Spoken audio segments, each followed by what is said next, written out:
So Sonic Boom Season 2 is over. And a ton of people have asked us to talk about it.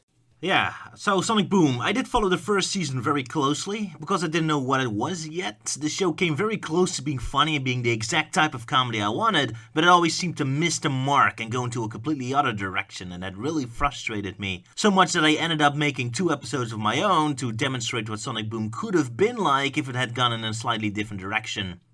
One episode was a success, the other a failure, so it's not like I am all that much better in creating shows than Boom is.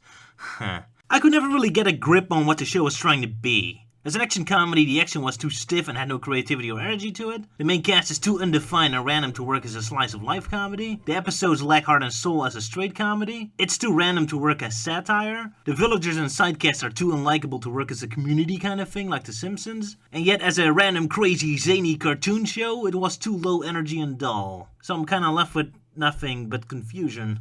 In the end, I realized what the show's greatest strength really was, and why a lot of people did like it. It mostly worked as a strange fan service, show creator celebration show, where the greatest strength of the show is in the way it knows how to play up the desires and the thoughts of hardcore fans, and create a pleasant and fun celebration around the production team itself. Its strength was very much in the meta, which was a direction I never personally cared for. Season 2 seemed to be even more aware of this and went further in that direction, so I initially felt no need to see Season 2 after a couple episodes. I've seen a couple Season 2 episodes since that, mostly episodes people recommended, the fan roasting episode, the Ian Flynn episodes, the more action-orientated like Robot City in the Sky episodes, and the Pontiff episode, among others. Now, this show is not really for me, so my critiques and thoughts are probably meaningless. I'm not the target audience, and I long gave up on actually liking this show after Season 1. Although yeah, Season 2 is an improvement on many levels and a bit more fun. It had quite a few funny jokes. But still, the foundation was never there. Either way, people want our thoughts, so here we go.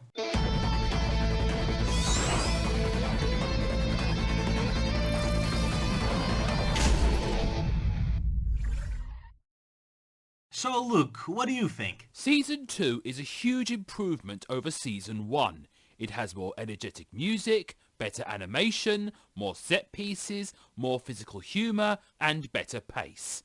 The writers seem to have a better grasp of what they want with the series. There's more variety in the episode settings.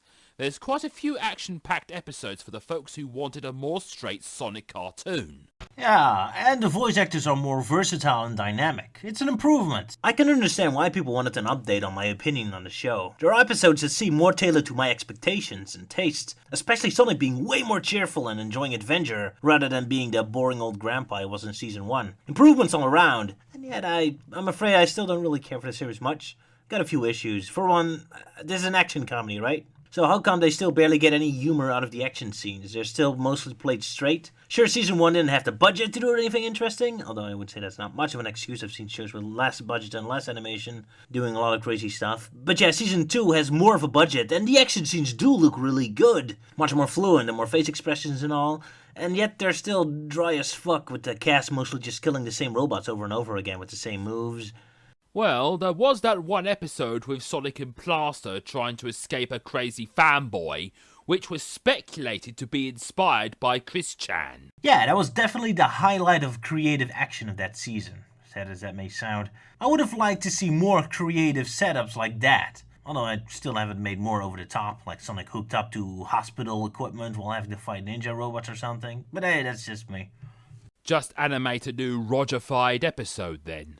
Well, yeah, that was the reason why I made these, to showcase what more crazy action would look like, but never mind. Still, I like the blaster fight idea. Didn't go far enough for my tastes, but it's a nice idea. And it really sums it up a lot. Interesting ideas that never go far enough. The Shadow episode, for example.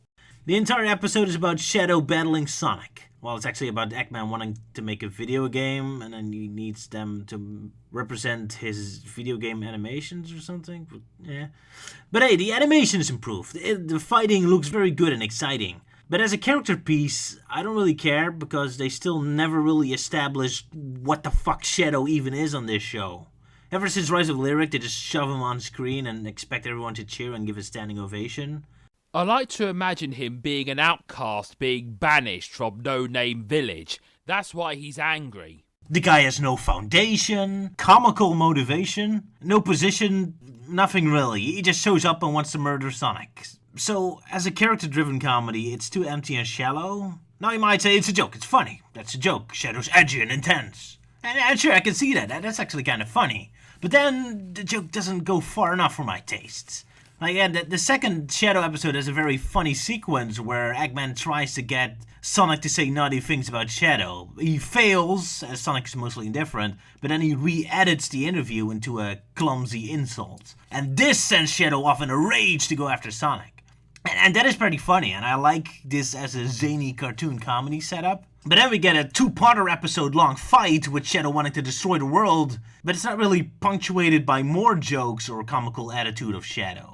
After that one setup, it's all played straight and it's kind of really weird. I wish there were more jokes that emphasize Shadow's crazy personality more. Like you have more sequences like, Shadow, I said nothing bad about you. Eggman just asked about your shoes and I said I didn't care and... You don't care about my shoes? No, I don't. Why don't you care about my shoes? Well, I just... Those are the ultimate shoes! How dare you insult them! I'll murder you! Or when Shadow decides to destroy the world, I could have used more of a setup to that. Like the villagers are talking about the fight and just going, "Whoa, Shadow is so cool." He's okay. Okay? I'm just okay? That's it! This world doesn't deserve to exist anymore. I'll destroy it! You know, sell Shadow more. Punctuate that joke. Now it's just kind of there weekly. And then the rest of the episode is played straight and my brain is confused. I really don't genuinely care about them fighting because Shadow's not a real character. He's a meta joke. It's the second most popular character, is literally his introduction here, so it seems they're scared and insulting Shadow fans, and want to play him straight to avoid the wrath of angry fans, but then don't respect those fans enough to actually turn Shadow into an actual character. He's just a meta joke. So I don't think fans who really like Shadow even give a shit about Sonic Boom's Shadow, because this guy's completely random and meaningless and makes no sense other than on a meta level. And that sums Sonic Boom up for me. It's too boring for a zany cartoon, but too crazy for a straight cartoon, so I'm left in the middle with nothing. It seems the finale was just an excuse to have a Sonic vs Eggman vs Metal Sonic vs Shadow fight. I was a little disappointed because I was more interested in Eggman's endeavour of creating his video game franchise. Like, they could criticise it for being 2D, so he makes it 3D, then they said it sucks. So he tries to make it edgy where he waves a gun around and tries various other things like kissing a princess, having a were-egg curse, and becoming a knight. It would have been a fun parody on the Sonic game franchise itself, but Eggmanified. Yeah, that'd be way more interesting. It goes back to your complaint that the show gets little humour out of the action scenes. How fun would Sonic vs Shadow be if they were being controlled by the villagers or Eggman's robots as part of this video game concept? Instead, this is mostly a straight fight without direct humour. Only Eggman making a few references on the side. Although, I suppose it's possible fans would be disappointed if Sonic and Shadow didn't have a real fight and it was just this video game thing. Maybe that's why they played it straight. Then again, I wonder why fans would even go to Sonic Boom of all places to see a straight battle between the three. Oh right, because the proper games are too lame to even have the real Metal Sonic show up and have fake Shadow killed off screen. Even in their big serious action game entirely advertised around having Metal Sonic and Shadow battle Sonic. Good job, Sonic Forces. Oh, and speaking of Sonic Forces, Sonic Boom had an episode like it, right? Oh yeah, that was a very interesting episode. The one where Sonic enters a universe where Sonic doesn't exist, and there's a Lord Eggman who rules the island with an iron fist, who is also a Sith Lord with a lightsaber. It kinda pays homage to Sonic Forces, and this Eggman is a little bit more ruthless than normal Eggman. He didn't do that much, he just threw Sonic in jail, which even a regular Eggman constantly does, so whatever. Being as parallel dimensions exist in Sonic Boom, I would love an ep where they discover a dimension where Sonic and Eggman swapped roles. Like Eggman is the hero and defender of a village of robots from the evil Sonic and his army of animal soldiers. Didn't season 1 episode about the comet already do that? Which again bored me because it didn't really do anything with the concepts. You didn't get Eggman Sonic trying to run up a loop, or Sonic Eggman not able to reach the controls of his robot because he's too small. Again, the episode didn't really do anything with its concept. Now, that episode wasn't that bad. I was amused. but it had missed opportunities, sure. Other episodes people want us to mention. I and Flynn wrote a few episodes. Don't have much to say. Felt like generic Sonic Boom episodes to me. A friend of mine, Tom, who joined us with the music Dissected, said he noticed the dialogue tended to have the characters say out loud what was visually already happening. Tom said that's a typical trope of Flynn's writing. I'll have to believe Tom on his words here. Although I recall the Sonic Forces comics, especially the first one, getting that same complaint a lot. Other than that, I don't really have much to say. They are some of the better Sonic Boom episodes, and so far they actually remember their own plot and have a natural ending. Another episode people probably want us to mention would be the Pontaff episode. Yep, the writers for the games did an episode. Back when I did a look back to their career in general, I noted that Ken Pontac was very much a chameleon in his earlier days when his writing was perfectly imitating the general style of whatever show he was working on. Probably helps that most TV shows have quality control and series bible and stuff. Something the Sonic series could really use, but never mind. It's mostly in his post-Happy Tree Friends days and when he teamed up with Warren Graff that it feel more like they cultivated their own style, so I was surprised this episode was very much a chameleon episode again. I would have never guessed Pontaff for the writers unless I knew it in advance. Felt like a typical Sonic Boom episode to me, compared to the usual Pontaff stuff that had more physical jokes. Not too many because it's still Sonic Boom, but still. Much quicker dialogue, the smart-ass language punch were kept to a minimum. Kind of funny they were the only writers that bothered to have one of the video game characters return. Only Pontaff care about their own created Defect, and nobody cares about poor Lyric. Aww. And with the same care and respect Shadow and Metal enjoyed, Defect is just thrown into the show with no explanation at all, so I hope you all played the game. And it's even strange to see Defect work with Tails. Wasn't Styx the one who was friends with Defect? Yep, funny how Styx barely interacts with Defect here, but that's Sonic Boom for you. Anyway, it was an okay episode. Had a nice pace and some fun jokes. Pontaff can write decent stories as long as things keep moving, but without there being an actual plot to be wasted. One complaint I did have was the weird transition from Defect as victim to villain. The whole episode plays him up as a poor bullied victim, just trying to find a place in the world. But then, as soon as he joins the Cubot clone civilization as their protector, one of the Cubot mentions Eggman is a bit paranoid because he thinks the Cubots might attack, and then immediately cut to Defect charging an all-assault on Eggman. Now, to Pontaff's defense, they kinda did set up the story that Eggman bullied him before, but there really should have been more of a transition or reason for Defect to suddenly go for a murder spree. I mean, this is right after Defect finally found a purpose in life, the entire point of the plot of the first half. This is the part where he should be happy and content. I don't know, it feels like we're missing a scene here, where there should have been more of a push to the dark side. Sonic Boom is always written as if they're just adapting stories that have already been told by millions of other cartoons, and therefore they feel like they don't really have to set things up. It's like, well, you've seen a story like this before. So we kind of set it up like, oh, Defect is kind of bully, so immediately jump to him now taking revenge without a proper transition to that section. Because, hey, you saw it before in other episodes, right? So Defect turns evil and attacks everyone. However, Eggman jumps in to stop Defect and save Sonic. Then Defect defeats Eggman again, and yay, the end. Who's the bad guy again? What's the moral? What was the story about again? Oh, it's complicated. Yeah, I guess it is. But by design or because the writers are too busy cramming in endless jokes and random twists so that the entire plot structure turns to potato salad? I'm kind of too harsh, probably. Technically, the ingredients of the story are there, but the show is usually so busy trying to be clever and throwing random jokes at you that I never really get any emotional satisfaction in how everything turns out, and therefore never feels like the show has any heart. But hey, to Pontaff's credit, I have that issue with a lot of Sonic Boom episodes, so I guess it's just part of the charm of the series, I guess. On a more positive note, I like the idea that Eggman has a family with a shape-shifting brother from another universe and a mombot. It was fun to see them grow. And what I have noticed with these episodes is that they start off with one thing and you think that's the prime focus of the episode, but then it leads into something else which takes the focus, just like most modern Simpson episodes. Yeah, I remember Freiberger mentioned that the structure is based on Simpsons episodes. I don't think it works for Sonic Boom, though. For one, Simpsons is pure slice of life, where Sonic Boom is more action-focused and therefore requires a tighter plot. For two, the Simpsons episodes usually last for 23 minutes, not 11. so they have a lot more screen time to work with each mini plot, and for free, The Simpsons genuinely explore the plots in the time they have it. So when The Simpsons have a new holiday or go to visit a place or whatever the plot is, it gets fully explored and gets several jokes in before the episode morphs into the second plot. Where Boom's more random nature mostly wastes its fake stories or themes. I mean, I remember this courtroom drama episode, and I can't remember even them making a single joke that's actually about the courtroom stuff. Oh, I see what you mean. One in particular is when Knuckles gets amnesia and you'll think it'll mostly be about him getting his memory back, going to the whole he's the last echidna story. But instead it's like the Tigger movie where he was to find a family and that his friends were his family the whole time. He did discover he's a cross-dresser, though.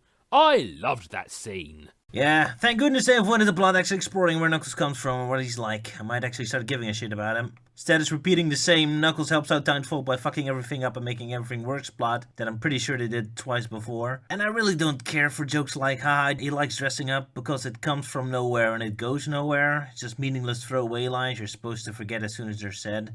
Ah, you humorless grump. I've also noticed that Sonic likes race car driving. Don't know if they threw in an in-joke where the townsfolk asked why Sonic has a car. I don't think so. I'm shocked the show could withstand the temptation to go into that meme. Yeah, Mr. Freeburger was also really annoyed at the "Where's the computer room?" meme for Vector. I guess he doesn't like memes, even if the show does have a new leg day joke for Knuckles like every other episode. I suppose he only likes memes when they refer to his show. Ah yes, Vector. Again, I have to give the show credit. Unlike Shadow and Metal, Vector is given proper context, being a television detective Amy hires. See, it's not that bad. Just give them a position in the world so we know what drives them and what their relation is toward the other characters. That's all. That's what I want. That's what I want to see. Doesn't need to be Shakespeare quality writing. Just give me something so I can infer what he is and don't just shove him on screen with, hey, remember video game? This is good. Although Sonic Boom really has a lot of characters that are television personalities, doesn't it? Outside of the TV studio of Nameless Town or Hedgehog Town, you got several personalities like Justin Bieber, that Tommy Thunder guy. For a tiny town on an island that can't have more than 50 inhabitants, there sure are a lot of TV shows and concerts being filmed there. It's clear the Sonic Boom writing team loves writing about themselves and the television industry a lot more than it wants to establish Sonic Boom as an actual universe. And to be fair, it does lead to the better episodes. Styx becoming a reporter for television is probably one of the better episodes this season. Probably because it isn't really about Styx as a character, but more about the nature of television itself, with Styx just being the perspectives we're using to looking at it. That's when the show works the best. The characters are a damn mess, mostly catchphrase spouting empty shells thrown into whatever position the writers want them to be, so at least when they're just used to satirize other things that the writers actually care about, like television, then there's at least some more substantial stuff going on.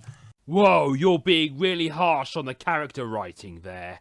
Yeah, I guess I am harsh. I just hate it they never really go into Styx's backstory or what she is. Most of the time she's just screaming random words. Not to mention the show's obsession in being so self-aware always kills it for me. They even have Styx refer to herself as paranoid and crazy several times because, haha, self-aware.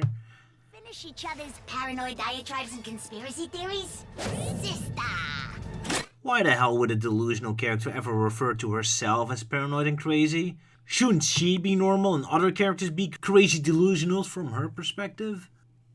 Sonic Boom's character writing is so weird. It feels like their personalities and relationships only exist in a weird phantom understanding between writers and viewers, as a meta wink wink, but not as their actual demonstratable personality in action.